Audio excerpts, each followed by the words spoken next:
Hi guys, welcome back to my channel. So guys, আজিৰ ৰেচিপিটো হৈছে তৰা পিঠা ৰেচিপি।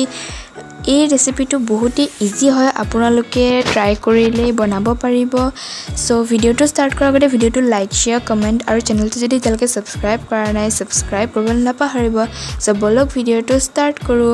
সো প্ৰথমতে বনাবৰ বাবে আমি লৈছো চাউল তিয়াই ৰাখিছো আৰু এইটো হৈছে তৰা পাত, মানে এইখিনি হৈছে তৰা পাত।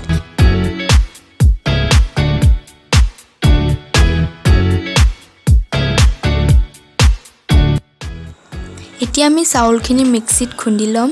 তাৰ পিছত চাউলখিনিতে দি দিম চেনি, আপোনালোকে গুড় ব্যৱহাৰ কৰিব পাৰে, আৰু দিম ৰুকি থোৱা নাৰিকল, আৰু দিম অকণমান নিমখ, আৰু ইয়াতে পানী অকণমানকৈ দি আপোনালোকে সানি ল'ব।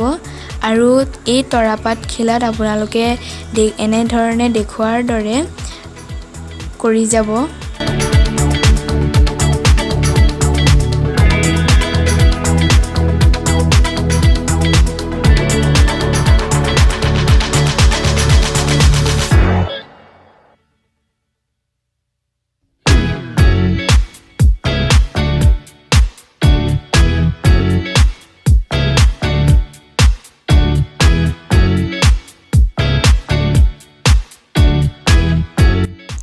ভিডিওটোত দেখুৱাৰ ধৰণে আপোনালোকে এনেদৰে বান্ধি ল'ব।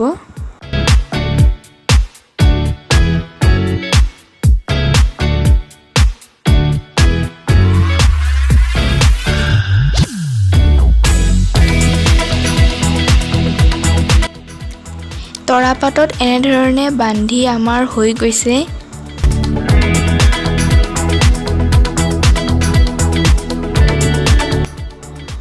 এতিয়া এইখিনি আমি 15 মিনিটৰ কাৰণে এনে ধৰণে উতলা পানীত সিজাই লম।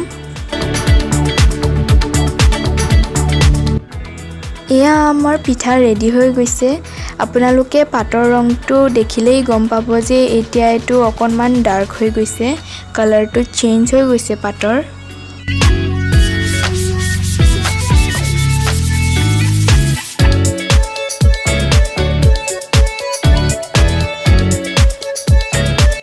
এয়া দেখি গম পাইছে চাগে আমাৰ পিঠাটো ৰেডি হৈ গৈছে। কিন্তু আপোনালোকে যদি 15 মিনিটতকৈ বেছি এয়া সিজিবলৈ থৈ দিয়ে তেতিয়াহ'লে অকণমান পনীয়া হৈ যায়। আপোনালোকে এয়া মই ভাঙি দেখুৱাইছো, ইয়াতে চাব পাৰে এই পিঠাটো অকণমান বেছি সিজি গৈছে। এয়া আপোনালোকে চাব পাৰিছে ভাগি যাব নহ'লে। সো গাইজ, এইটোৱে আছিল আজিৰ ভিডিওটো যদি ভাল লাগিল তেতিয়াহ'লে লাইক, শ্বেয়াৰ, কমেণ্ট আৰু চেনেলটো যদি এতিয়ালৈকে সাবস্ক্ৰাইব কৰা নাই সাবস্ক্ৰাইব কৰিবলৈ নাপাহৰিব। সো নতুন এটা ভিডিওত লগ পাম, তেতিয়ালৈকে বাই বাই।